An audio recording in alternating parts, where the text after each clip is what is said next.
Estás escuchando Audio Artículos, el podcast del Centro de Estudios de Derecho Penal de la Universidad de Talca, dedicado a la difusión de investigación jurídica de relevancia. El análisis de hoy se centra en el artículo La funa feminista como delito de injurias o calumnias. ¿Atentado contra el honor o proscripción de la autotutela? Este trabajo ha sido desarrollado por la profesora Rocío Lorca, académica de la Universidad de Chile.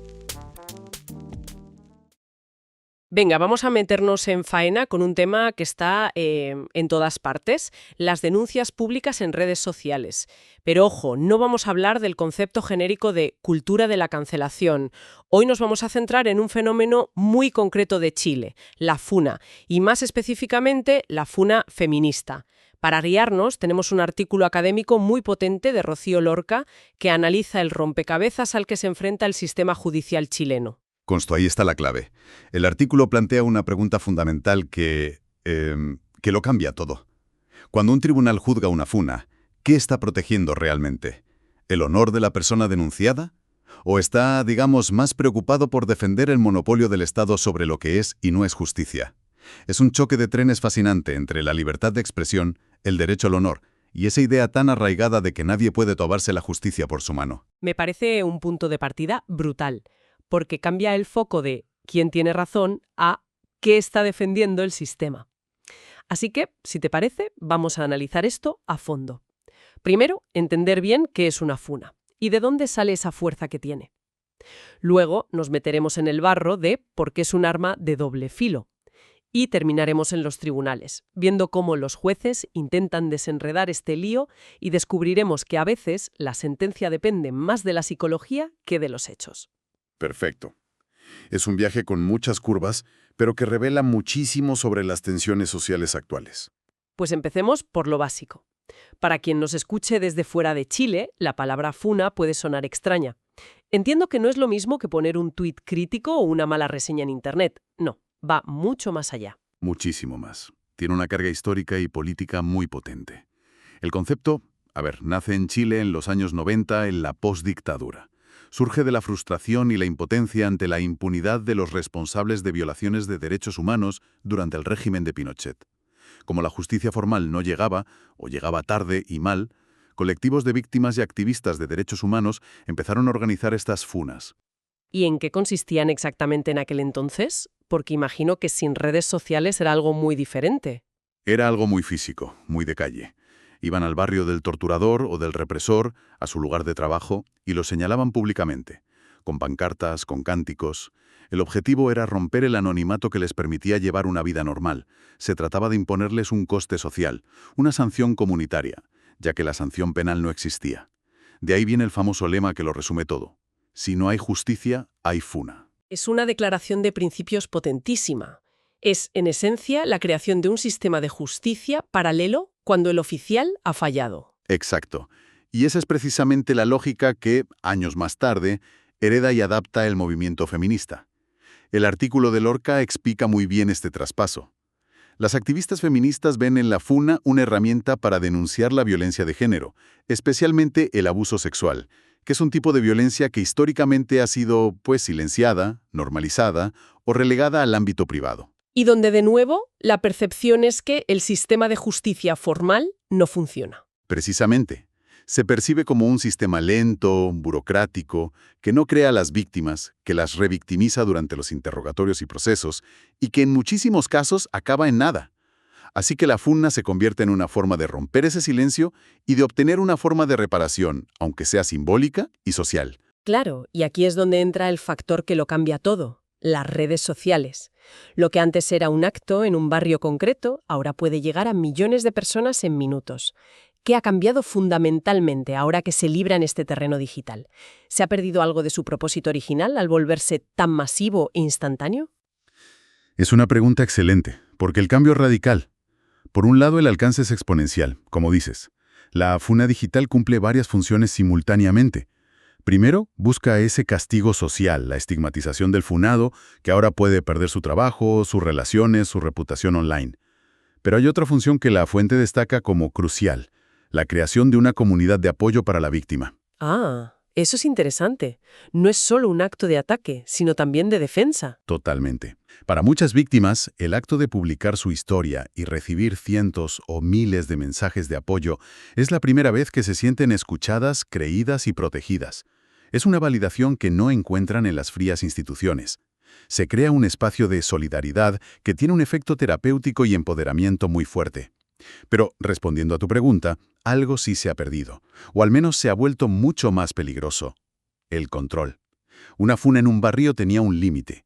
Una funa en Internet es una bola de nieve que, una vez lanzada, nadie puede parar. Y ahí empiezan los problemas. Entendido el origen y la doble función de castigo y apoyo.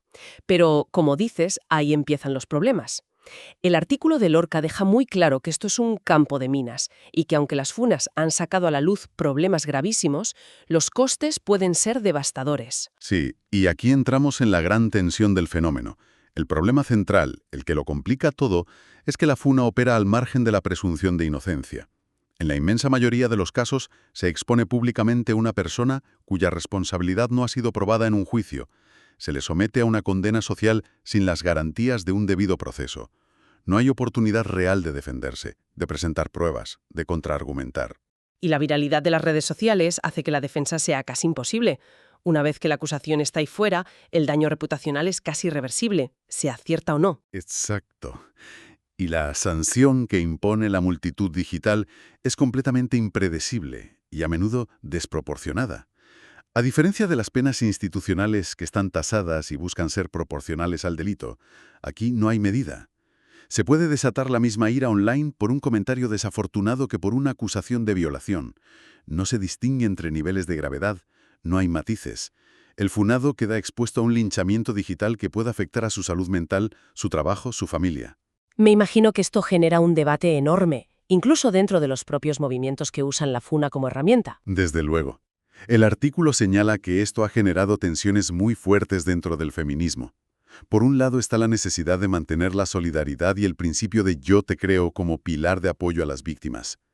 Pero, por otro, hay una creciente preocupación por el riesgo de acusaciones falsas, los errores o el uso de la funa para venganzas personales. Se debate si esta herramienta, nacida para dar poder a los vulnerables, puede acabar creando una cultura del miedo y la desconfianza que perjudica a todos. Es un dilema ético de primer orden, y sin una respuesta fácil. Entonces tenemos este choque inevitable, una herramienta de justicia informal que, por su propia naturaleza, desafía al sistema formal. Me imagino que cuando uno de estos casos llega a un tribunal, porque el funado decide denunciar, los jueces se enfrentan a un dilema enorme. ¿Cómo empiezan a desenredar esto? Pues se encuentran con una patata caliente, sin duda.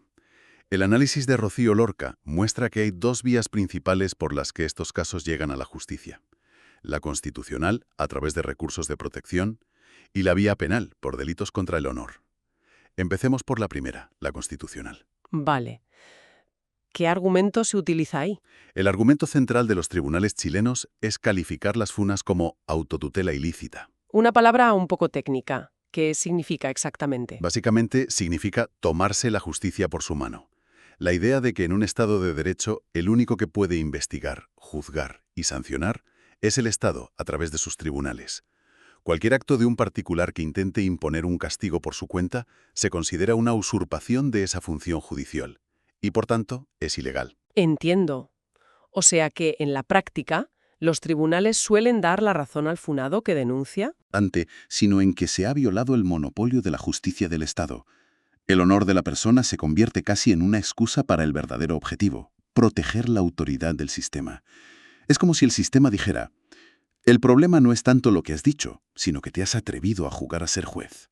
Es una defensa corporativa del sistema, por así decirlo. Se podría ver así. Y hay un detalle más que lo hace todo aún más complejo. Los tribunales a menudo argumentan que la funa solo podría tener alguna legitimidad si la víctima hubiera denunciado primero los hechos por la vía formal. Pero eso es una contradicción andante. La gente recurre a la funa precisamente porque no confía o no quiere pasar por esa vía formal. Exacto, es una lógica perversa. Y es especialmente problemático en delitos sexuales. La ley chilena, como muchas otras, le da a la víctima la opción de no denunciar penalmente para evitar el calvario de un proceso judicial, lo que se conoce como revictimización. Es un derecho para protegerla. Pero si los tribunales le dicen, solo puedes hablar públicamente si antes denuncias formalmente, están convirtiéndose derecho en una carga. Básicamente le dicen, tu libertad de expresión depende de que renuncies a la protección que la propia ley te da. Es un callejón sin salida. Es un nudo gordiano, legal y ético. Vale, eso en la vía constitucional. Pero ¿qué pasa si el funado va por la vía penal? ¿De qué se acusa a quien realiza una funa? Normalmente se les acusa de delitos contra el honor. La ley chilena distingue principalmente dos. La injuria, que es cualquier expresión dicha o escrita que deshonre, desacredite o menosprecie a otra persona. Y la calumnia, que es más específica y grave, y consiste en imputarle a alguien falsamente un delito que la ley persigue de oficio, como una violación. ¿Y aquí de qué depende la sentencia? Porque el análisis de casos que hace el artículo muestra que los resultados varían muchísimo. No hay un criterio fijo. La clave de todo, según la jurisprudencia que analiza Lorca, es un concepto legal muy antiguo, que viene del derecho romano, llamado animus injuriandi. Suena a hechizo de Harry Potter. ¿Qué significa? Significa literalmente ánimo de injuriar. Es la intención específica de dañar el honor de alguien. Y aquí es donde los jueces se quitan la toga de juristas y se ponen la de psicólogos. Tienen que intentar meterse en la cabeza de la persona que escribió la publicación y descifrar cuál era su verdadera intención. O sea que el mismo texto, la misma publicación, puede ser legal o ilegal dependiendo de si el juez piensa que lo escribiste con la cabeza caliente o con una calculadora en la mano. Eso es increíblemente subjetivo. Totalmente. Y los casos lo demuestran. Si el tribunal percibe la publicación como una explosión de impotencia, como un desahogo emocional, impulsivo, de alguien que se siente víctima y que no tiene otra forma de canalizar su dolor y su rabia, es muy probable que considere que no existe ese animus injuriandi. ¿Y cómo argumentan eso? Entienden que la intención principal no era dañar el honor del otro por el placer de hacerlo, sino otra cosa, narrar su propia experiencia, buscar apoyo en su comunidad, criticar la impunidad del sistema. En esos casos tienden a absolver a la persona que hizo la funa. Pero si la funa parece más calculada, más fría, ¿la cosa cambia? Radicalmente. Si el acto se ve como algo deliberado, organizado, como un intento consciente de impartir justicia por cuenta propia, y no como un grito de auxilio, el tribunal tiende a verlo como un acto de autotutela en toda regla. Consideran que se está privando deliberadamente al otro de su derecho a un juicio justo. Y en esos casos es mucho más probable que condenen, porque interpretan que sí había una intención directa de dañar. Entonces, la espontaneidad o la pasión te puede salvar, pero la planificación te condena. Exacto. Y el artículo cita un caso que es el ejemplo perfecto de esta lógica. Es el caso de una víctima de abuso que realizó una funa contra su agresor y fue llevada a juicio. Déjame adivinar, fue absuelta. Fue absuelta. El tribunal consideró que su publicación era ese desahogo del que hablábamos, un acto de desesperación sin ánimo de injuriar. Pero aquí viene lo increíble. Su madre, que para apoyarla compartió la misma publicación en sus propias redes, también fue denunciada. Y fue condenada. ¿Cómo? Por compartir exactamente lo mismo. Exactamente lo mismo. El tribunal razonó que la acción de la madre no era un desahogo personal y pasional porque ella no era la víctima directa. Su acto fue considerado más deliberado, más meditado, un acto de apoyo consciente que, a ojos del juez, sí tenía la intención de dañar la reputación del acusado para impartir una sanción. La distancia emocional la condenó. Es una sutileza legal tremenda. Es alucinante. Demuestra hasta qué punto el veredicto depende de una interpretación casi literaria de las intenciones de una persona. Y supongo que la mayoría de estos casos ni siquiera llegan a este punto. Así es. Es otro dato muy relevante que se extrae del estudio de Lorca. La gran mayoría de estas querellas penales nunca llegan a sentencia. Se retiran antes, se llega a un acuerdo extrajudicial o simplemente se abandonan. Esto sugiere algo interesante sobre su uso. A menudo, la querella no busca tanto una condena penal, sino que funciona como una herramienta de presión, como una contrafuna legal, para asustar a la persona y conseguir que retire la publicación. Es una batalla de disuasión. Vale, creo que el panorama queda bastante claro. Resumiendo mucho, tenemos la funa, que nace como una herramienta de justicia informal para quienes se sienten abandonados por el sistema. Pero ese mismo sistema, cuando le toca juzgarla, la ve principalmente como un ataque a su propia autoridad. Ese es el nudo gordiano del problema. La autora, Rocío Lorca, argumenta que los tribunales están aplicando la lógica al revés. Lo que están haciendo es decir, esto es autotutela. y como la autotutela es ilegal, la funa es ilegal. Pero Lorca propone que el razonamiento debería ser el contrario. ¿Cómo sería eso? Primero, el tribunal debería analizar si la publicación constituye objetivamente un delito contra el honor, es decir, si es una injuria o una calumnia según la ley. ¿Se han cumplido todos los requisitos del delito? Si la respuesta es que no, el caso se acaba ahí, no hay delito. Y si la respuesta es que sí, que efectivamente es una injuria o una calumnia, entonces, y solo entonces, podríamos calificar ese acto delictivo como una forma de autotutela ilícita. O sea, la autotutela sería una característica del acto, no la razón por la que es ilegal en primer lugar. Exactamente. Al obsesionarse con el concepto de autotutela, el sistema parece estar más preocupado por defender su chiringuito, su monopolio, que por entrar en el fondo del asunto. El conflicto real entre el derecho al honor de una persona y la libertad de expresión de otra, que además se siente víctima. Y al hacer eso, se ignora por completo la pregunta más importante. ¿Por qué existe la funa, para empezar? Justo. Se ignora por completo el contexto de profunda desconfianza hacia las instituciones, sobre todo en casos de violencia de género, donde el sistema penal tiene fama de fallar estrepitosamente, de no investigar, de no proteger a las víctimas o, peor aún, de maltratarlas durante el proceso. El artículo nos deja entonces con una reflexión final, que es casi una pregunta para todo el sistema judicial. Si los canales formales de justicia se perciben como ineficaces o directamente hostiles, ¿tiene sentido que la única respuesta del sistema sea perseguir y castigar las alternativas informales que la gente crea para sobrevivir? Es la pregunta del millón. ¿O debería el sistema, en un ejercicio de autocrítica, empezar a examinar sus propias y profundas deficiencias? Porque son esas deficiencias, en última instancia, la verdadera raíz que alimenta y da sentido al fenómeno de la funa.